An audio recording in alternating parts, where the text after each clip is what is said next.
कतिलो राने सिन्दुर लिनको लागि जाँदैछौँ। बाटो चाहिँ भने अहिले एकदमै हिउँले ढाकेको छ, देखिराख्नु भएको छ साइड साइडमा। कालो पत्रे चाहिँ कालै छ, बाटो सफाइ छ।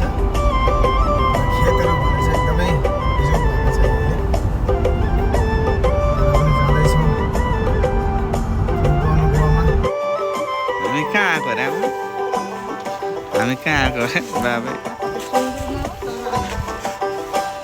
बाटो यस्तो छ गाइस।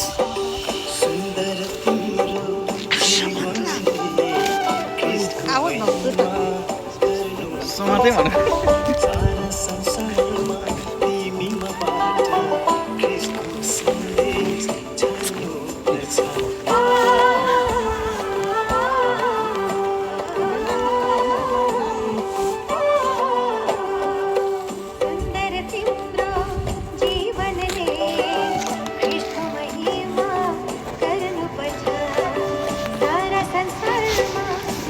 Lo,